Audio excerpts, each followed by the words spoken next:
Hello students, welcome back to my YouTube channel biology classes.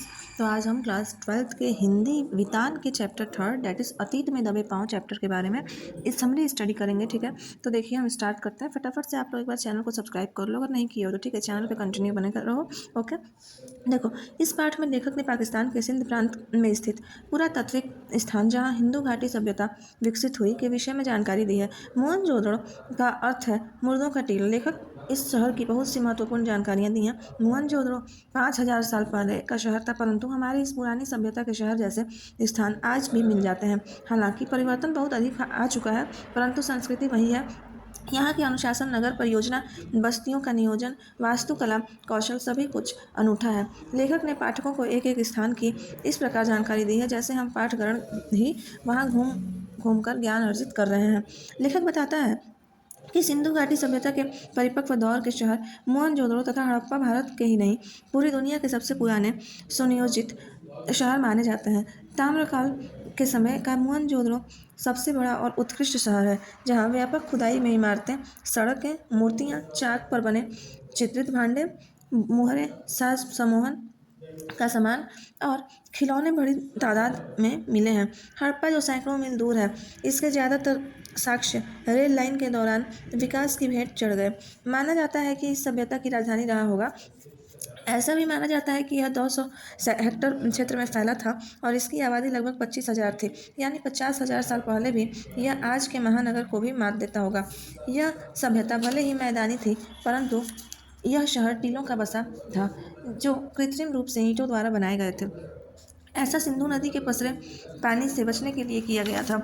Mohan लेखक कहता है कि इस शहर की विशेषताएं अब भी उतनी ही है, भले ही यह अपने सामान के अजायब घरों की शोभा बढ़ा रहे हैं। आप इसकी गलियों में अब भी घूम सकते हैं, इसकी दीवारों से पीठ लगाकर आराम से खड़े हो सकते हैं। खंडहर की देहरी पर आज भी अचानक सहम जाओगे, रसोई की गंध महसूस करोगे तब तथा पगडंडी पर बैलगाड़ी की आवाज़ सुन सकते हो, क्योंकि यह शहर वही है जहाँ पहले था। इसके मकान की टूटी सीढ़ियाँ आकाश की तरफ ले जाकर इतिहास के पार की झांक दिखाकर हमें अपने आप को दुनिया की छत पर महसूस कराती है।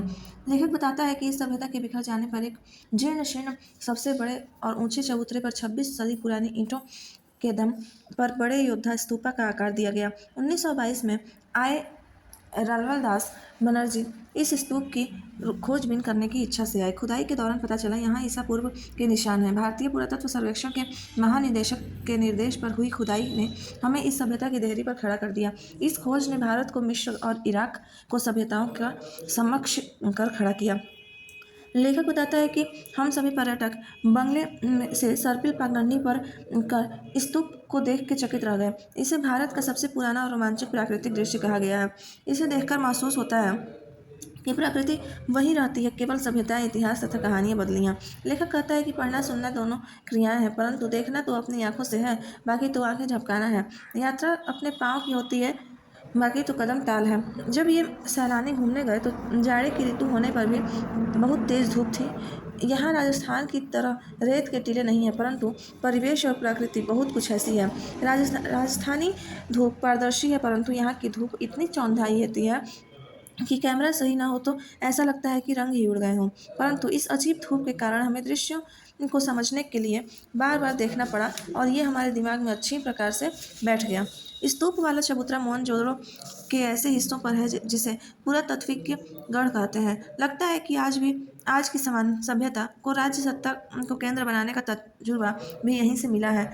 यही सभी प्रसिद्ध इमारतें के खंडहर जैसे प्रशासनिक सभा भवन इमारतें, ज्ञानशाला, कठोर कोठार आदि के चबूतरे के पीछे यानी पश्चिमी में है, जहाँ एक अनुष्ठानिक महाकुंड है जो एकमात्र सही निर्माण बचा है। यह आज भी अपने मूल स्वस्थ के बहुत नज़दीक है।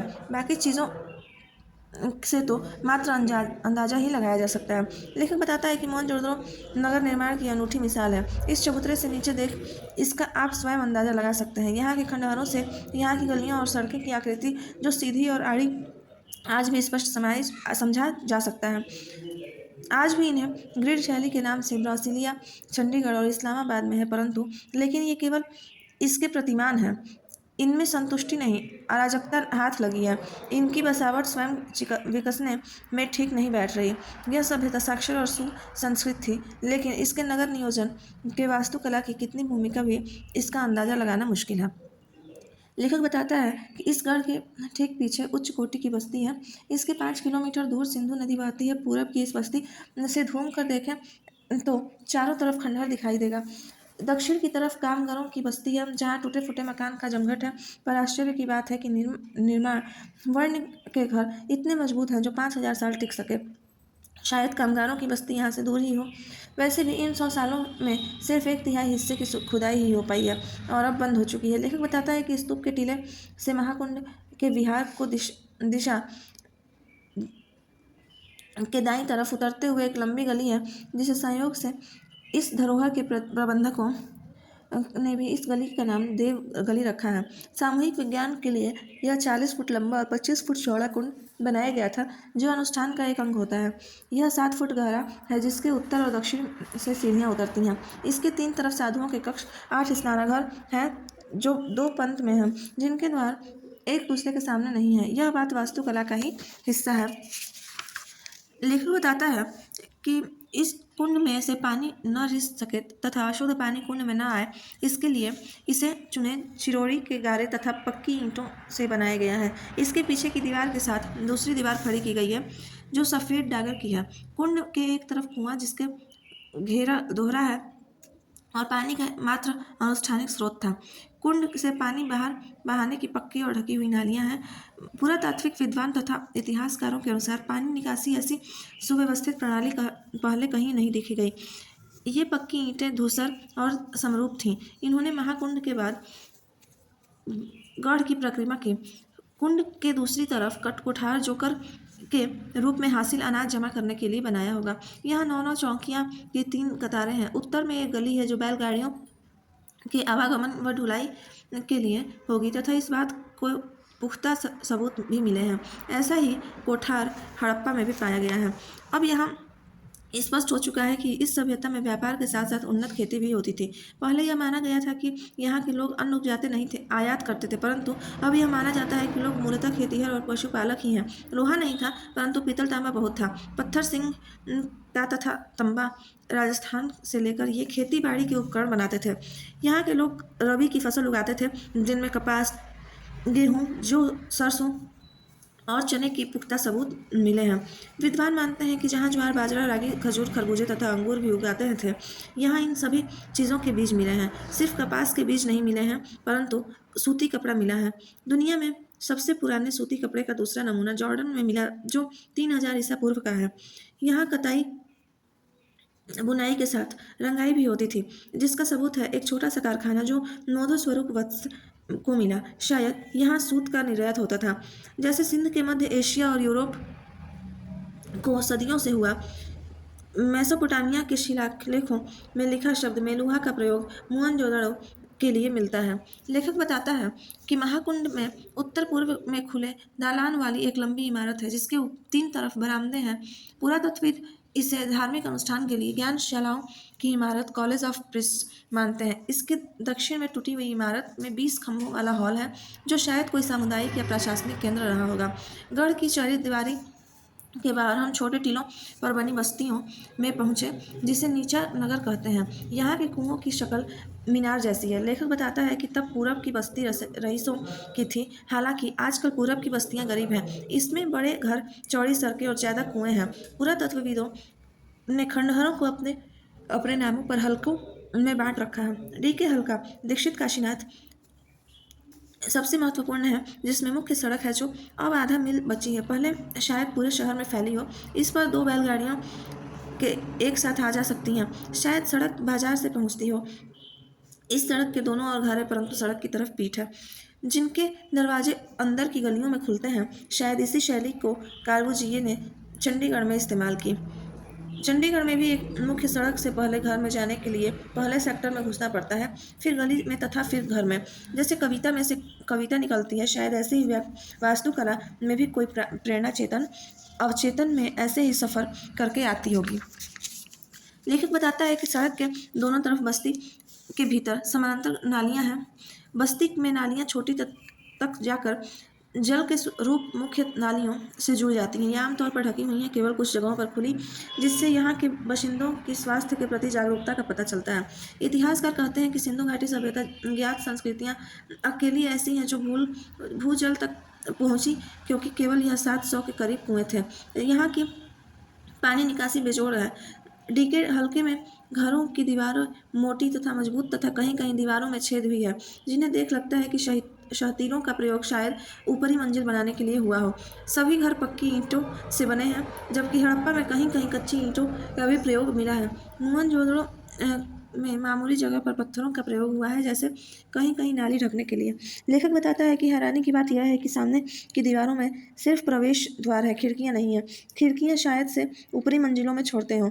केवल बड़े घरों में आंगन के चारों तरफ बने कमरे में खिड़कियां प्रयुक्त हुई हैं, जो शायद धातु कर्म में प्रयुक्त होते हों। घर छोटे बड़े तो हैं, पर एक कतार में हैं। ज़्यादातर घरों का आकार 30 गुणा 30 फुट का होगा, परंतु कुछ घर दोगुने और तिगुने आकार के भी हैं। शैली हर जगह एक है।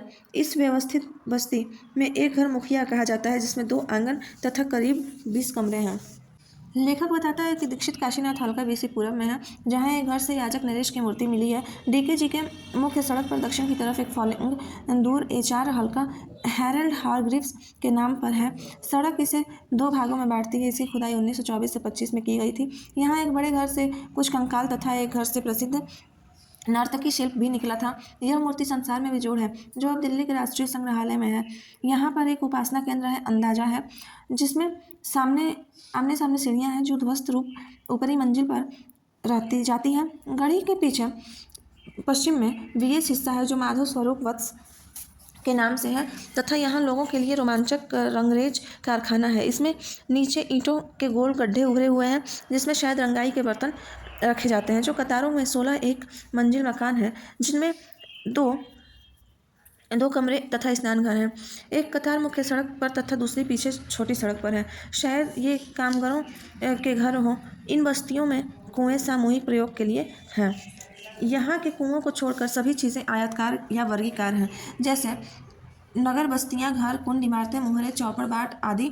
छोटे छोटे घरों छोटे छोटे कमरे तो ठीक, परंतु बड़े घरों में भी छोटे कमरे विस्मय की बात है।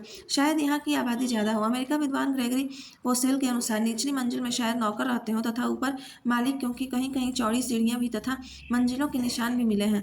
कुछ घरों में सीढ़ियाँ नहीं मिली, शायद लकड़ी की सीढ़ियाँ प्रयुक्त होती हैं, जो अंदाजन खिड़कियों, झरोखों, साज सज्जा की तरह नष्ट हो गई हों। कुछ घरों में बाहर की तरफ सीढ़ियों के संकेत मिले, जिनसे लगता है कि ऊपर नीचे अलग अलग परिवार रहते हों। छोटे घरों की सीढ़ियाँ तंग हैं, जो शायद जगह की तंगी से हों। ध्यान देने पर पता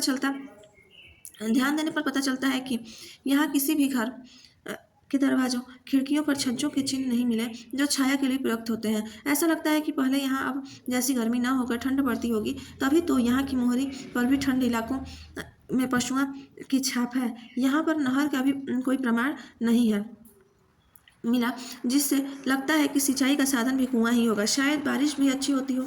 लेखक बताता है कि यहाँ आए उस दिन हवा तेज बह रही थी, जो इन खंडहरों में साय साय की आवाज़ सड़क पर गुजरते वाहनों से गुजरते किनारों के लयबद्ध पेड़ों से सुनाई दे रही थी। सुने घरों में अंधियारा भी साफ सुनाई देता है। सारे खंडहर तथा खुले घरों के कारण सब कुछ मिल गया है। 5000 साल बाद की भी यहाँ एक घर से दूसरे घर में जाने पर हिचकिचाहट होती है, जैसे हम अतीत को निहार कर भी दूसरे के घर जाने का अपराध कर रहे हों। लेखक पुरातात्विक अभियान की प्रशंसा करता है, जिसने इतना आराम से इंच दर इंच गंगी कर इस शहर की गलियों को और घरों को किसी का बसता हुआ मकान समझकर सहेजा। यह सभ्यता तो हमारी है, परंतु घर हमारा नहीं है। यह एहसास हर वक्त हमारे दिमाग में रहा। लेखक कहता है, मुझे सिंध और राजस्थान की प्रकृति न चाहकर भी एक ऐसी लग रही थी जैसे बजरे, ज्वार की खेती तथा बेर और प्रकृति।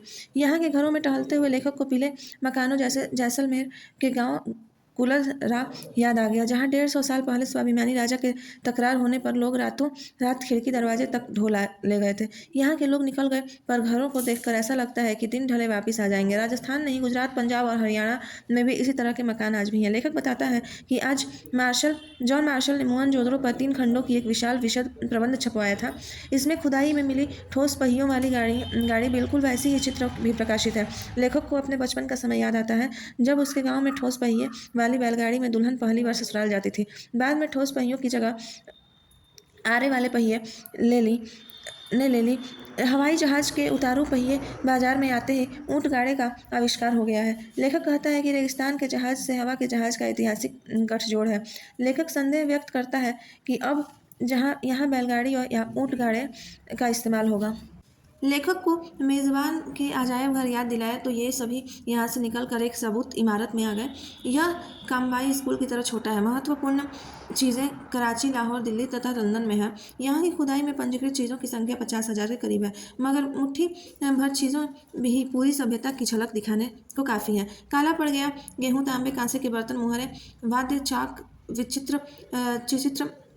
चित्रित भांडे, चौपड़, गोटियाँ, दिए, माप तौल, आईना, मिट्टी की बैलगाड़ी, कंगन, खिलौने, भनकों वाले घर, हार, औजार इनमें प्रमुख हैं। यहाँ पर तैनात अली नवाज ने बताया कि यहाँ सोने के गहने भी थे जो चोरी हो गए हैं। यहाँ बिल्कुल भी हथियार नहीं मिले जो राजतंत्र में होने चाहिए।